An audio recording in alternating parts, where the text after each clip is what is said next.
प्राचीन भारतीय ग्रंथों में ना उड़ने वाली मशीनों की कहानियां भरी पड़ी हैं जिन्हें विमान कहा जाता था। पर सवाल ये है कि ये बस पौराणिक कथाएं थीं या फिर किसी ऐसी भूली बिसरी टेक्नोलॉजी का सबूत जिसे हम शायद अब जाकर समझना शुरू कर रहे हैं। चलिए आज इसी रहस्य से पर्दा उठाते हैं। महाकाव्य रामायण को ही ले लीजिए, उसमें रावण के उस शानदार उड़ने वाले रथ का जिक्र आता है। अब ये जो तस्वीर है इसमें साफ दिखता है कि ये सिर्फ आने जाने का कोई साधन नहीं था, बल्कि ये तो शक्ति का, एक तरह से दैवीय शक्ति का प्रतीक था। तो हमारे आज की पड़ताल के लिए ये एक बहुत ही जबरदस्त शुरुआती पॉइंट है। और रामायण का ये जिक्र तो सुनिए, कहते हैं कि ये रथ अपने स्वामी की इच्छा पर प्रकट और गायब हो सकता था। सोचिए जरा, इच्छा पर प्रकट और गायब होना, ये कोई मामूली मैकेनिक्स की बात तो नहीं लगती है ना। ये तो किसी बहुत ही एडवांस टेक्नोलॉजी या शायद किसी जादू की तरफ इशारा करता है। तो फिर सवाल उठता है कि आखिर ये विमान थे क्या? क्या ये सिर्फ देवताओं के बारे में लिखी गई कविता वाली कल्पनाएं थीं, या फिर किसी तकनीकी रूप से बहुत आगे बढ़े हुए समाज के असली सबूत? यही वो बड़ा सवाल है जिसे हम आज समझने की कोशिश करेंगे। देखिए, ये जो विमान शब्द है ना, ये प्राचीन साहित्य में हर जगह मिलता है, वेदों से लेकर बड़े बड़े महाकाव्यों तक। पर ये कोई साधारण रथ नहीं थे। इनके बारे में जो लिखा गया है वो हैरान करने वाला है। इन्हें उड़ने वाले महल, देवताओं के लिए खगोलीय रथ और यहाँ तक कि बहुत ही जटिल मैकेनिकल पक्षियों जैसा बताया गया है। और सबसे दिलचस्प बात तो ये है कि ये कितने अलग अलग तरह के थे। मतलब कोई एक ही तरह की मशीन नहीं थी। ग्रंथों में छोटे छोटे हवाई रथों का भी जिक्र है जो शायद एक दो लोगों के लिए थे, तो वहीं दूसरी तरफ उड़ने वाले पूरे पूरे शहर और यहाँ तक कि नक्षत्र मंडल नाम के ऐसे विमान भी जो तारों के बीच सफर कर सकते थे। लेकिन जरा एक पल को सोचिए, क्या हो अगर ये कहानियां सिर्फ कहानियां ना हो, अगर ये किसी असली बहुत ही एडवांस्ड प्राचीन तकनीक के बारे में बता रही हूं। चलिए अब इसी हैरान कर देने वाली संभावना को टटोलते हैं। इस थ्योरी का जो मेन पॉइंट है वो ये है कि पुराने ग्रंथों में दिए गए विवरण और आज की मॉडर्न टेक्नोलॉजी में गजब की समानताएं हैं। तो चलिए जरा इन समानताओं को और करीब से देखते हैं। जरा इस प्राचीन नक्काशी को देखिए। एक इंसान है जिसकी पीठ पर एक अजीब सा डिवाइस बंधा हुआ है। अब इसकी तुलना एक मॉडर्न जेटपैक से करिए। जो लोग इस थ्योरी को मानते हैं वो कहते हैं कि देखो, इसमें सेफ्टी हार्नेस जैसा कुछ है, प्रोपेलर हैं, नोजल हैं। तो क्या ये सिर्फ एक इत्तेफाक है या किसी खोई हुई तकनीक का सबूत? याद है हमने रामायण के उस विमान की बात की थी जो प्रकट और गायब हो सकता था।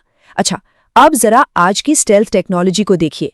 ये एडवांस्ड कैमोफ्लेज, जैसा कि इस फाइटर जेट पर दिख रहा है, प्लेन को लगभग अदृश्य बना सकता है। तो क्या ऐसा हो सकता है कि पुराने जमाने के लोग एक ऐसी तकनीक के बारे में लिख रहे थे जिसे वो देख तो पा रहे थे पर पूरी तरह समझ नहीं पा रहे थे? शायद सबसे हैरान करने वाला दावा तो ये है कि पुष्पक विमान को सिर्फ सोच से, मतलब विचारों से कंट्रोल किया जाता था।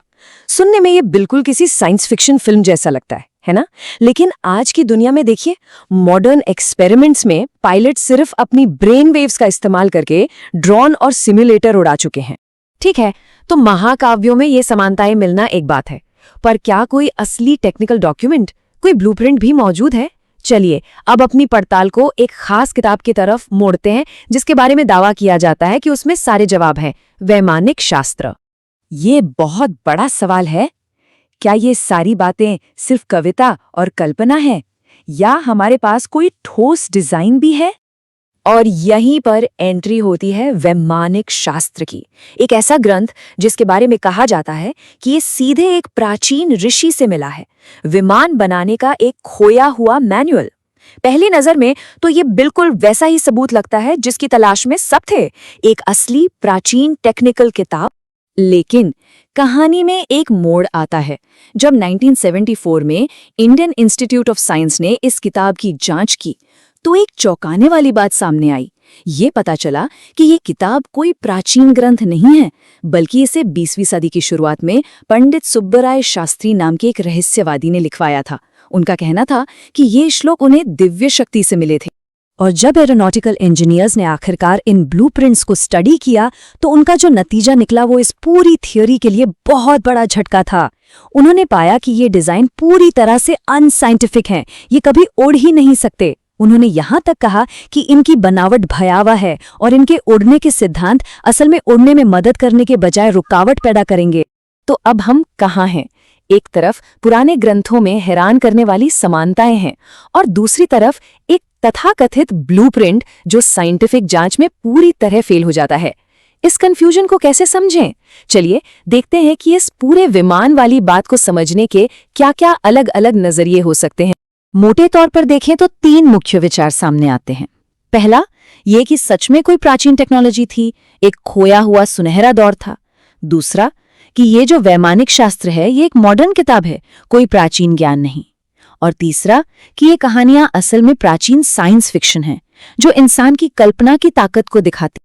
आखिर में, चाहे वो असली मशीनें थी या नहीं, एक बात तो माननी पड़ेगी, विमानों का जो आइडिया है उसकी ताकत बहुत जबरदस्त है। जरा सोचिए, सिर्फ सोच से कंट्रोल होने वाले, गायब हो जाने वाले, उड़ते हुए शहरों की दुनिया की कल्पना करना, ये अपने आप में एक बहुत बड़ी क्रिएटिव सोच है, चाहे वो टेक्नोलॉजी की हो या फिर कहानी की। और यही हमें हमारे आखिरी सवाल पर ले आता है, हम इन प्राचीन कहानियों को किस नज़र से देखें? क्या इन्हें एक खोई हुई दुनिया का सच्चा इतिहास माने, या फिर इन्हें इंसानी कल्पना की असीम शक्ति का एक बेमिसाल उदाहरण समझें?